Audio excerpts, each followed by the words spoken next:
السلام علیکم جماعت ہفتہ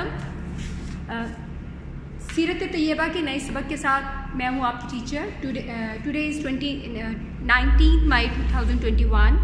اور دن ہے بدھ کا. سیرت طیبہ آج ہم باب سوم شروع کرنے لگے ہیں. سیرت طیبہ سے مطلب ہے ہمارے پیارے نبی صلی اللہ علیہ وآلہ وسلم کی پاک زندگی. ہم بحیثیت مسلمان ہمیں معلوم ہے کہ اللہ تعالیٰ نے مختلف وقتوں میں انبیاء کرام کو بھیجا انسانوں کی ہدایت کے لیے، اور وہ جو انبیاء کرام تھے اپنے معاشرے کے انتہائی نیک اور اعلیٰ اخلاق کے مالک لوگ تھے. حالانکہ جن معاشروں پہ وہ بھیجے گئے، جن لوگوں پہ وہ بھیجے گئے، قرآن پاک کا مطالعہ ہمیں بتاتا ہے کہ اکثر اخلاقی برائیوں کا شکار تھے. لیکن وہ جو اللہ تعالیٰ نے اپنے انبیاء منتخب کیے، انہوں نے اخلاق کے اعلیٰ نمونے پیش کیے اور اپنی قوموں کو سیدھا راستہ دکھانے کی کوشش کی. اور جو ہمارے پیارے نبی صلی اللہ علیہ وآلہ وسلم ہیں، وہ کیونکہ اللہ کے آخری نبی ہیں اور ان کے بعد اب قیامت تک کسی نبی نے نہیں آنا، کسی پیغمبر نے، کسی رسول نے نہیں آنا، تو ان کی جو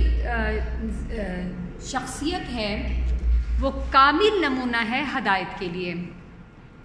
اور جب ہم ان کی سیرت کو پڑھتے ہیں تو ہمیں معلوم ہوتا ہے کہ ان کی سیرت میں ہمیں زندگی کے ہر پہلو کے لیے رہنمائی ملتی ہے.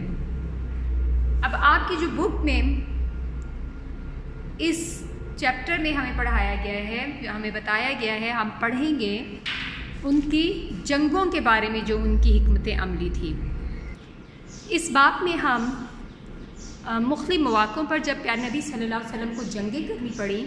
ان پہ ان کا رویہ، وہ کیا حالات تھے، اور پھر انہوں نے اس جنگوں میں کیا حکمتیں اپنائی. سب سے پہلے جو بات ہے، جب ہم چیپٹر کو پڑھتے ہیں اس سے پہلے ایک بات میں آپ کو ضرور بتانا چاہوں گی کہ یہ بہت زیادہ کہا جاتا ہے کہ اسلام تلوار کے زور پہ پھیلا، ٹھیک ہے، جبکہ جب ہم سیرت طیبہ کا مطالعہ کریں گے تو ہمیں معلوم ہوگا کہ پیارے نبی صلی اللہ علیہ وآلہ وسلم نے کوئی بھی جنگ خود شروع نہیں کی. انہوں نے تمام جنگیں جو ہیں وہ ڈیفینس کے لیے لڑی، اور جو فتح مکہ ہے اس کو ایز اے جنگ نہیں سمجھا جا سکتا، ٹھیک ہے. اس میں جنگ نہیں ہوئی، بلکہ پیارے نبی صلی اللہ علیہ وسلم آئے اور دشمن جو کہ بالکل ہی اپنی جو ہے طاقت کھو چکا تھا، ٹھیک ہے، اور ان کے ساتھ انتہائی اچھا سلوک کر کے ان کے دلوں کو جیتا. آج بھی جو دنیا میں سب سے زیادہ مذہب پھیل رہا ہے، سب سے زیادہ جو قبول کیا جاتا ہے، مذہب چینج کر کے کوئی دوسرا مذہب قبول کیا جاتا ہے، مطالعہ کر کے مذہب قبول کیا جاتا ہے، تو وہ اسلام ہے، ٹھیک ہے. تو اس لیے یہ چیز کہ زمانہ قدیم ہو، ماضی ہو یا حال، اسلام کبھی بھی جنگوں کے زور پہ نہیں پھیلا، ٹھیک ہے. آج ہم جب فتح مکہ شروع کریں گے، فتح مکہ کے بارے میں پڑھنے سے پہلے میں تھوڑا سا آپ کو پیارے نبی صلی اللہ علیہ وسلم کی زندگی کا دوبارہ جو ہے مختصر احوال بتاؤں گی کہ ہمارے پیارے نبی صلی اللہ علیہ وسلم مکہ میں پیدا ہوئے. ان کے والد کا نام عبداللہ اور والدہ کا نام آمنہ تھا. ان کے والد کا انتقال ان کی پیدائش سے کچھ عرصہ پہلے ہو چکا تھا، یعنی کہ جب وہ پیدا ہوئے دنیا میں تشریف لائے تو وہ یتیم تھے، اور ان کی والدہ کا بھی انتقال ہو گیا جبکہ وہ ابھی صرف 7 یا 8 سال کے تھے. اس کے بعد ان کے دادا عبدالمطلب نے ان کو اپنی گود لیا اور انہوں نے ان کی پرورش کی، اور پھر جلدی وہ بھی دنیا سے چلے گئے. اس کے بعد ان کے چچا ابو طالب نے ان کی پرورش شروع کی. ابو طالب کے ساتھ مل کے انہوں نے تجارت کا پیشہ شروع کیا اور مختلف جگہوں کے شام اور اس سائڈ کے اس طرف کے تجارتی دورے بھی کیے، ٹھیک ہے.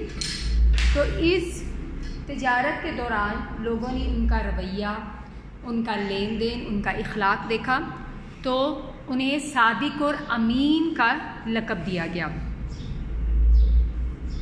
اس تجارت کے دوران پیارے نبی صلی اللہ علیہ وآلہ وسلم کو مکہ کی ایک مالدار خاتون، جو کہ بعد میں ان کی اہلیہ بھی بنی، حضرت ختیجہ رضی اللہ تعالیٰ عنہا جو کہ سب سے پہلے اسلام قبول کرنے والے انسانوں میں سب سے پہلے انہوں نے اسلام قبول کیا، ان کا مال لے کر بھی وہ تجارت کے لیے مختلف جگہوں پہ گئے اور ان کے لیے کافی زیادہ منافع کمایا۔ ان کے ساتھ حضور صلی اللہ علیہ وآلہ وسلم کے ساتھ جانے والے حضرت ختیجہ رضی اللہ تعالیٰ عنہ کے غلاموں نے جب ان کی اچھی تعریف، ان کے لین دین، ان کے اخلاق، ان کی دیانت کی تعریف کی تو حضرت ختیجہ رضی اللہ تعالیٰ عنہ نے حضور صلی اللہ علیہ وسلم کو شادی کا پیغام پہنچایا، جو کہ انہوں نے اپنی فیملی کے بڑوں کے مشورے کے ساتھ ایکسیپٹ کر لیا۔ اس طرح حضرت ختیجہ رضی اللہ تعالیٰ عنہ ان کی جو ہے اہلیہ، پہلی اہلیہ، جب حضور صلی اللہ علیہ وسلم پر وحی نازل ہوئی تو انہوں نے غار حرا میں وہ موجود تھے، انہوں نے جو آ کے سب سے پہلے جس کو بتایا تو حضرت ختیجہ رضی اللہ تعالیٰ عنہ تھی، اور حضور صلی اللہ علیہ وآلہ وسلم اس ایک مختلف ایکسپیرینس کی وجہ سے، جو ایک روحانی تجربہ تھا، اس کی وجہ سے بہت زیادہ پریشان اور حیران تھے۔ انہوں نے آ کے جب حضرت ختیجہ رضی اللہ تعالیٰ عنہ کو ساری تفصیل بتائی تو انہوں نے جو الفاظ کہے وہ بھی تاریخ میں بہت ریمارکیبل ہیں کہ انہوں نے کہا کہ آپ غریبوں کا ساتھ دیتے ہیں، بے کسوں کی مدد کرتے ہیں، آپ بے انتہا اخلاقیات آپ کی بہت بلند ہے، تو اس لیے مجھے امید ہے کہ اللہ تعالیٰ جو ہے وہ آپ کو ضائع نہیں کریں گے۔ اور پھر جب انہوں نے نبوت کا اعلان کیا تو سب سے پہلے انہوں نے اسلام قبول کیا۔ اب جس معاشرے میں پیارے نبی صلی اللہ علیہ وسلم آئے اس کی بھی میں آپ کو تھوڑی سی تصویر کھینچ دوں کہ اس دور کو دور جاہلیت کے نام سے یاد کیا جاتا ہے۔ یہ وہ دور تھا جس میں انسانی خون کی کوئی قدر و قیمت نہیں تھی، لوگ قبائل میں بٹے ہوئے تھے اور قبائل کا تعصب یا عصبیت اس قدر زیادہ تھی کہ قبیلے ایک دوسرے کے ساتھ جنگ کرتے ہوئے یہ بالکل نہیں دیکھتے تھے کہ ان کے قبیلے درست ہے یا ان کے غلط ہے، بس اپنے قبیلے کا ہر حال میں ساتھ دینا ہے، اور چھوٹے چھوٹے مسائل پر، چھوٹے چھوٹے لڑائی جھگڑوں پر بے شمار انسانوں کی جان لے لی جاتی تھی۔ لوگوں پر اچانک شب خون مارا جاتا تھا، مطلب کہ بغیر انفارم کیے حملے کر دیے جاتے تھے، اور اس حملے میں جتنے لوگ مارے جاتے تھے اس کا کسی کو کوئی جو ہے اس کا نہ کوئی تاوان، نہ کوئی فدیہ، اور کوئی بھی مطلب اس کا کوئی کسی کو پریشانی نہیں تھی۔ انسانی خون اس قدر جو ہے ارزاں تھا۔ میں آپ کو سب اس لیے بتا رہی ہوں کہ ہم پھر جب ہم فتح مکہ پڑھیں گے اور اس میں ہم پیارے نبی صلی اللہ علیہ وسلم کا جب اخلاق دیکھیں گے تو ہمیں احساس ہوگا کہ وہ کس دور میں انہوں نے اس اخلاق کی جو ہے اعلیٰ اخلاقی مثال پیش کی۔ جب جنگیں دور جاہلیت میں جب جنگیں کی جاتی تھیں تو بچوں اور عورتوں کو بھی نہیں چھوڑا جاتا تھا، بچوں اور عورتوں کو غلام بنا کے جس طرح اشیاء بانٹی جاتی ہیں اس طرح ان کو بانٹ دیا جاتا تھا، اور پھر جس کا جو دل چاہتا تھا وہ ان غلاموں کے ساتھ سلوک کرتا تھا۔ اور عورتیں اور جو بچیاں ہیں ان کے ساتھ ویسے ہی بہت برا سلوک کیا جاتا تھا کہ بچیوں کو پیدا ہونے پر جو ہے زندہ دفن تک کر دیا جاتا تھا، اور عورت ہونا جو ہے وہ ایک گالی تھا۔ اگر کسی کے ہاں بیٹی پیدا ہوتی تھی تو اس کو اگر خبر سنائی جاتی تھی بیٹی پیدا ہونے کی تو وہ غم اور غصے سے اس کا رنگ بدل جاتا تھا، جو کہ ہمارے قرآن پاک میں بھی ذکر ہے کہ ان کے رنگ بدل جاتے تھے دور جاہلیت میں۔ اور اسی طرح اب اس سے اندازہ لگا سکتے ہیں کہ جب دوسروں پہ حملہ کر کے آزاد انسانوں کو زبردستی غلام بنا لیا جاتا تھا تو ہم اندازہ لگا سکتے ہیں کہ غلاموں کے ساتھ کیا سلوک کیا جاتا ہوگا۔ غلاموں کا کوئی پوچھنے والا نہیں تھا۔ اس کی جو ایک سب سے بڑی وجہ ہے وہ یہ ہے کہ انہیں کوئی رہنمائی حاصل نہیں تھی۔ اس لیے جب پیارے نبی صلی اللہ علیہ وآلہ وسلم نے مکہ میں نبوت کا اعلان کیا تو انہوں نے دو چیزوں پہ سب سے زیادہ زور دیا۔ سب سے پہلے جو عقیدہ توحید، مکہ کی زندگی میں جو قرآن پاک کی جو صورتیں نازل ہوئی ہیں ان پہ ان دو عقائد پہ زیادہ زور ہے، عقیدہ توحید اور عقیدہ آخرت، کیونکہ جو مسائل تھے، جو انسانی کردار جس بستیوں میں گرا ہوا تھا اس کو بہتر کیا جا سکتا تھا ان دو عقائد کی بنا پر۔ سب سے پہلا کہ عقیدہ توحید کہ اللہ ایک ہے، خالق ایک ہے، مالک ایک ہے، ٹھیک ہے۔ جبکہ اس دور میں ہر قبیلے نے اپنا خدا، اپنا دیوتا، اپنی دیویاں بنائی ہوئی تھی، اور یہ ایک عجیب بات ہے کہ انہوں نے عبادت کے لیے دیویاں بنائی ہوئی تھی، جبکہ اپنے گھر میں ان کے اگر بیٹی پیدا ہوتی تھی تو ان کو غم و غصے سے ان کا برا حال ہو جاتا تھا۔ اور اس بات کو قرآن پاک میں بھی ہے ذکر کہ اپنے لیے جب انہیں بیٹیوں کا پتہ چلتا ہے تو وہ غم و غصے سے ان کا برا حال ہو جاتا ہے، اور اللہ کے لیے انہوں نے جو دیویاں بنائی ہوئی ہیں وہ دیویوں کو اللہ کی بیٹیاں کہتے تھے، یا فرشتوں کی، یعنی مختلف ان کے کانسیپٹس تھے۔ تو ان دیویوں کی پوجا کرتے تھے، دیوتاؤں کی پوجا کرتے تھے، اور کئی خداؤں کو مانتے تھے۔ خانہ کعبہ جو کہ اللہ کا گھر ہمارے جد امجد حضرت ابراہیم علیہ السلام نے تعمیر کیا ایک اللہ کی عبادت کے لیے، رب کی عبادت کے لیے، اس میں 360 بت رکھے ہوئے تھے مختلف قبائل کے، اور وہ وہاں پہ آ کے ان کا طواف کرتے تھے۔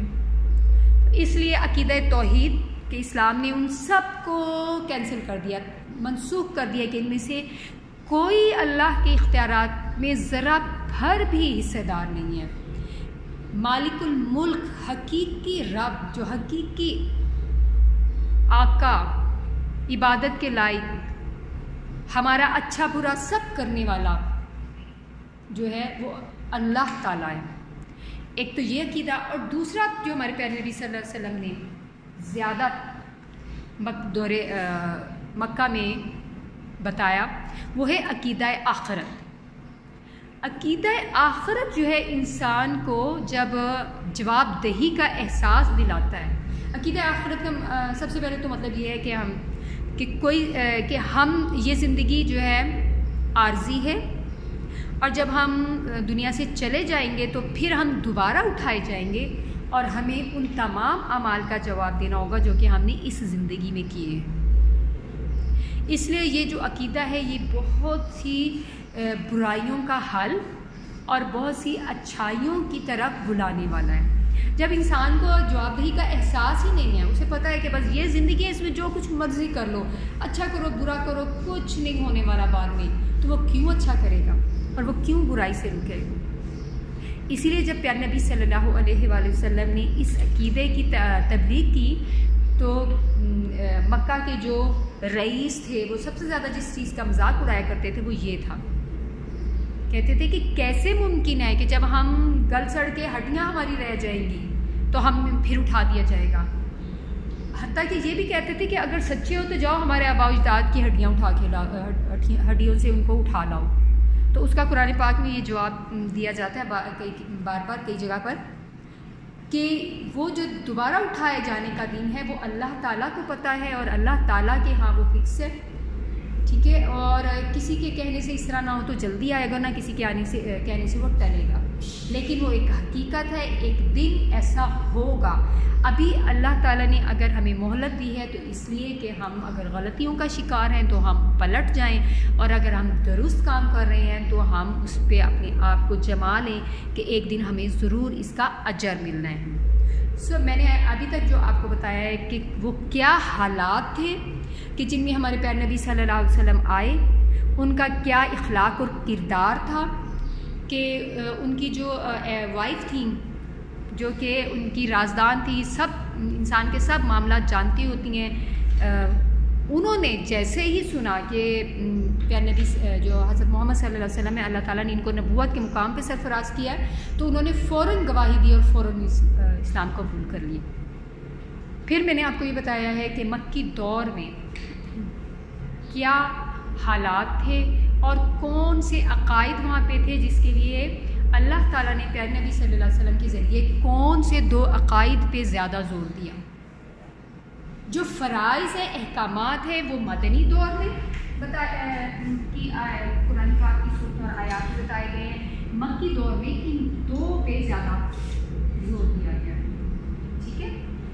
اب کیونکہ نہ تو وہ عقیدہ آخرت پہ ان کا یقین تھا اور نہ وہ ایک رب پہ یقین رکھتے تھے، اس لیے جس کا جو دل چاہتا تھا وہ منمانی کرتا تھا، اور خاص طور پہ اگر اس کے ہاتھ میں کوئی اختیار آ گیا ہے، وہ کسی جنگ میں اس نے کچھ لوگوں کو پہ قابو پا لیا ہے، تو اس کے وہ انسان حیوان سے بھی بدتر ہو جاتا تھا۔ لیکن جب ہم سیرت طیبہ صلی اللہ علیہ وسلم کو مطالعہ کریں گے اور اس میں ہم مختلف غزوات اور فتح مکہ کو پڑھیں گے تو ہمیں پتہ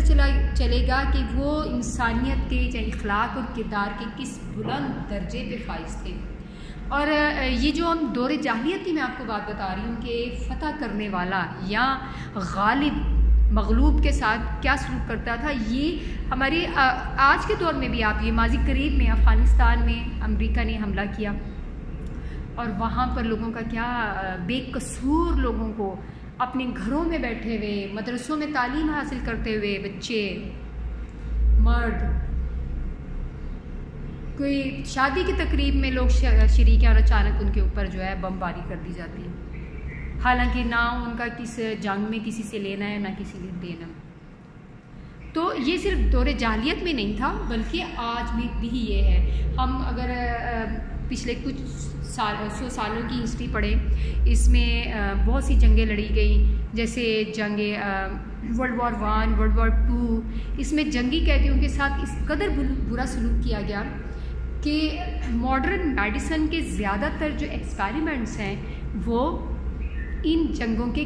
جنگی قیدیوں پہ کیے گئے۔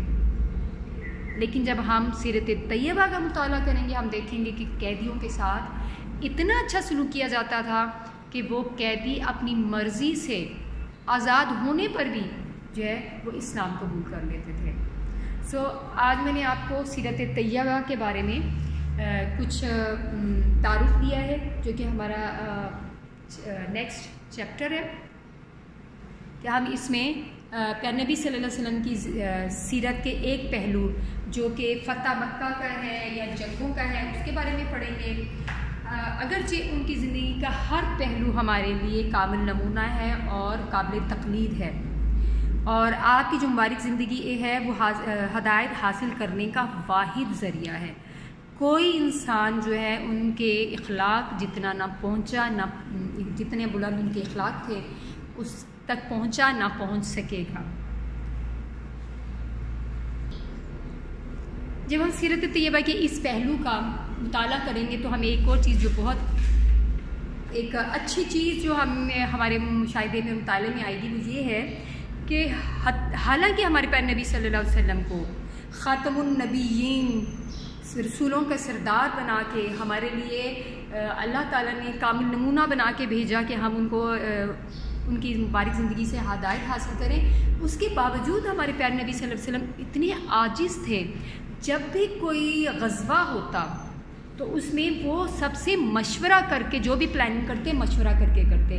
اب میں آپ کو یہ بتا دوں کہ غزوہ اس جنگ کو کہتے ہیں جو پیارے نبی صلی اللہ علیہ وسلم کی زندگی میں لڑی گئی اور انہوں نے اس میں خود حصہ لیا، ٹھیک ہے۔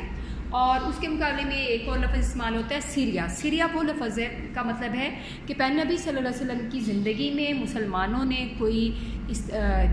جنگ، کوئی چھوٹی موٹی لڑائی میں حصہ لیا،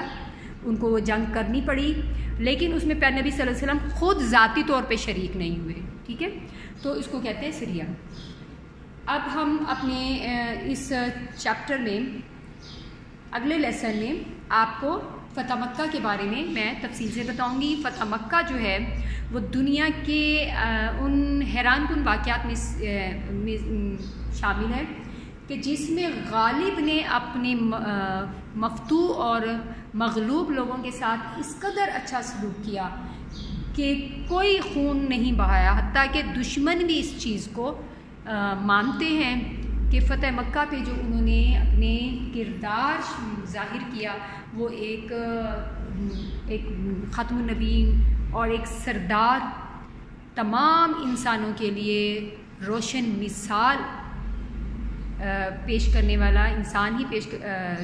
کر سکتا ہے اس طرح کا کردار شو، ادروائز ورنہ یہ عام انسان جو ہے، اور خاص طور پہ اس دور جاہلیت میں جب کہ مغلوب کو انسان ہی نہیں سمجھا جاتا تھا، اس طرح کا ایک اپنے کردار کی خوبیوں کو ظاہر کرنا۔ انشاءاللہ نیکسٹ لیسن میں آپ کے ساتھ میں فتح مکہ کی ڈیٹیل شیئر کروں۔ السلام علیکم ورحمۃ اللہ وبرکاتہ۔